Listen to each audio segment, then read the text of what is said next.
JD, who's married to a woman of Indian descent, by the way, like she doesn't look like him.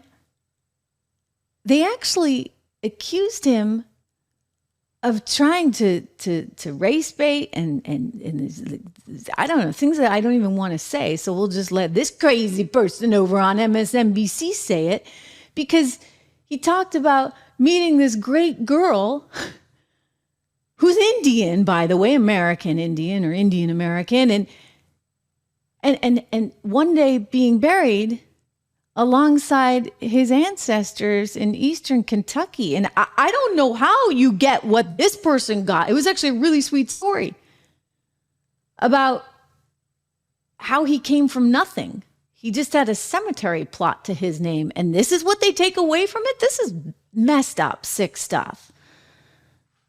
I know that there was not the same red meat sort of blood and soil nationalism that you might hear in, I don't know, other parallel universe Republican conventions.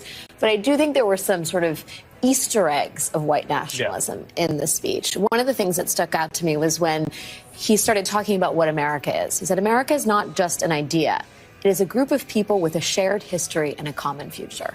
The thing about America is that it's not a group of people with shared history. In fact, I think a lot of people would argue it's quite the opposite. It's a lot of people with different histories, different heritages. His in-laws don't share the history. Exactly. And that's the other piece of it. He goes on, he went a long sort of a paragraph at least about this plot in Eastern Kentucky where his 7 or 6 generations of his family are buried. And his hope is that his wife and he are eventually laid to rest there and their kids follow them. And I sort of understand the idea of sharing the burial plot, but it also it reveals someone who believes that the history that the family should inherit, and indeed the history that should be determinative in the story of the Vance family, is the history of the Eastern Kentucky Vances, and not the Vances from San Diego, which is where his wife is from and where her Indian parents are from. But in America, it doesn't always have to be the white male lineage that trumps that defines the family history, that branch of the tree supersedes all else.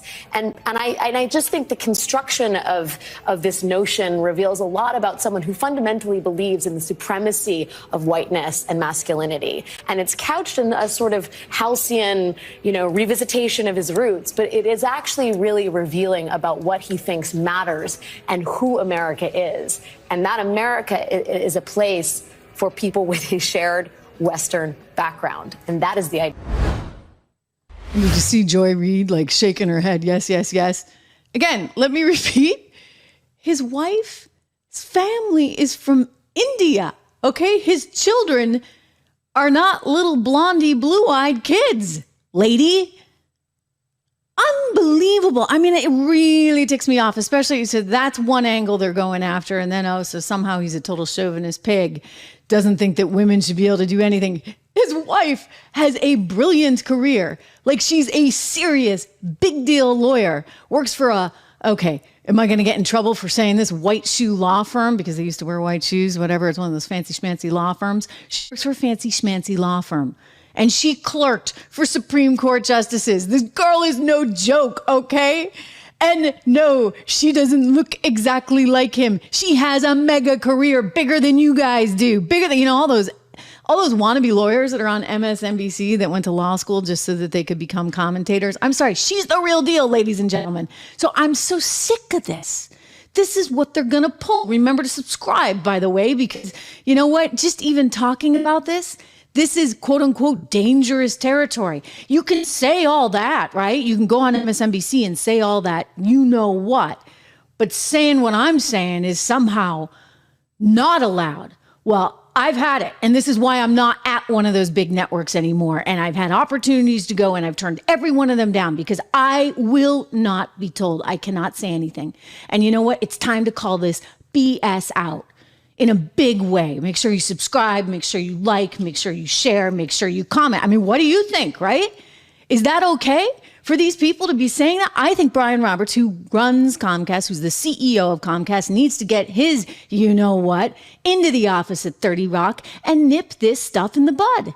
Get either real journalists who are going to try and at least present both sides, even if they have a bias one way or another, And stop with the inflammatory nonsense. I mean, the guy is just talking about his poor Kentucky roots, for goodness sakes, and how lucky he is to have made it out of an area that has really been hurt by the policies of Democrats that are willing to sell us down the river. Look, I get it.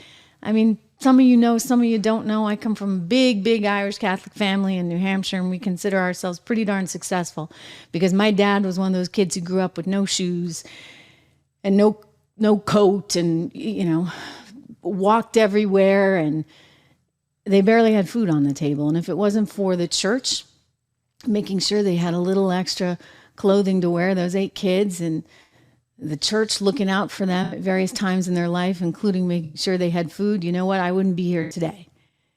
And that's America, a community, hopefully some kind of religion in your life, whatever it is, church, and a mom and dad at home who love you, are proud of you and care about you and know that you can do so much more. I'm going to get emotional because this is America. It's not destruction of the nuclear family. That's not who we are. It is not making people subservient on big government, waiting around for a handout from Uncle Sam. That is not who we are as Americans. It's people like JD. But you know what? JD got lucky. He got really lucky. My family got lucky. We need to make sure every kid in America is afforded an opportunity. I'm not going to guarantee any outcomes, right? That's that DEI stuff. We don't guarantee outcomes. We say if you work hard and you try, we want to make sure that you have the right opportunities to succeed. Let's facilitate that. And you got another side, another team that wants just total control over everything. Look at what they've done, ladies and gentlemen. Look at what they've done. 51 ex-spooks coming out trying to tell you a whole series of lies. The opposition research bought and paid for from Hillary Clinton's campaign, designed to try and put some kind of nail in Donald Trump's coffin. And by the way, we don't have a lot of details on what went down, but if nothing else, I can tell you this, it was a failure of Joe Biden's Secret Service, a failure of Mayorkas's charge, Kim Cheadle. That was a total failure, and miraculously, somehow, some way, Donald Trump made it through. Now the Democrats know it's game over for Joe Biden. I mean, I don't think they can win with Kamala. I don't think they can win with Michelle. I don't think they can win with Gavin Newsom. I don't think they can win with anyone because people know what they represent. We've seen it with our own eyes, and we continue to watch it on the likes of MSNBC and other lefty channels. America's had enough. I've had enough.